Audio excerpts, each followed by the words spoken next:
Hi, I'm Matthew Boersen, and I'm the managing partner of Straight Path Wealth Management.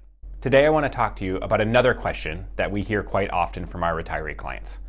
And that is, what specifically is Medicare, and how and when do I sign up, and what do I need to do during that process? And so first, let's start at what Medicare is and talk about the different parts of Medicare and the alphabet soup that make up the totality of the government health insurance plan for retirees. First, there's Part A. Part A is the piece that covers major medical and hospital stays. Part A is actually free. You do not pay anything for it, but it pairs with Part B. And Part B is the part that covers doctor visits, co-pays, specialist visits, and some minor outpatient surgeries. Part B does have a cost associated with it, a cost that is normally deducted straight out of your Social Security benefit or can be billed directly to you if you haven't claimed Social Security quite yet. Part A and Part B, those two things together, make up the core of Medicare and is what you many times hear about when people talk about Medicare just in general terms. But you'll notice there's a couple of things that revolve around typical health insurance that I haven't mentioned yet. One of which would be prescription drug coverage. Prescription drug coverage is covered through Part D of Medicare. And Part D is an add-on. You've got to make a choice and sign up for Part D, and there's an extra cost associated with that. Or if you want drug coverage, you could sign up for a Medicare Advantage plan. And Medicare Advantage plans kind of package Part A, Part B, Part D all together to give you a plan through a private insurance company. So we have Part A, Part B, Part D, or a Medicare Advantage plan that's all partnered together. Those are what make the core.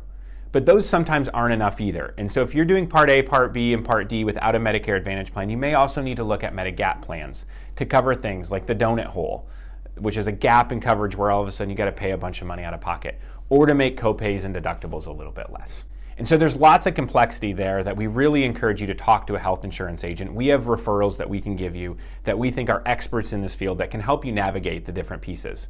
Because this is an answer that could be very different for you comparative to somebody else. It could even be different for spouses, where one spouse might be a good fit for a Medicare Advantage plan and another one might be a better fit for Medicare A, B, D, and a Medigap plan. But if we take a step back and talk about how do we sign up and what does that process look like? So you have to sign up for Medicare at age 65. You can get a potential exception if you have qualifying employer coverage that allows you to be exempt from signing up right when you turn 65 for Parts A and B. However, that is becoming less and less likely as major employer plans are starting now to require you to sign up for Medicare so that Medicare serves as your primary insurance. If you choose not to sign up at age 65 and you do not have a qualifying exception, then you do end up paying a penalty, which actually lasts for the entirety of the remainder of your life on Medicare Part B. So a normal Medicare Part B premium, if you do not sign up at 65, actually gets higher and higher the longer that you defer and the longer that you wait. So we really encourage people to make sure you're on top of that and to sign up at age 65 to make sure you don't pay the penalty for the rest of your life.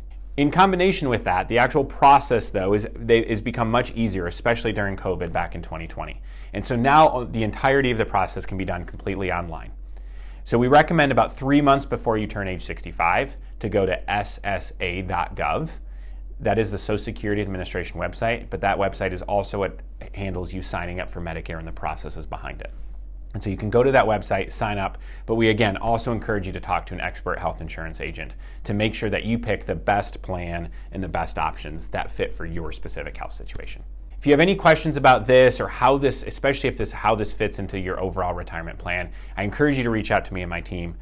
We'd love to help you walk through your health insurance options and more importantly, how that fits into your bigger, broader retirement plan.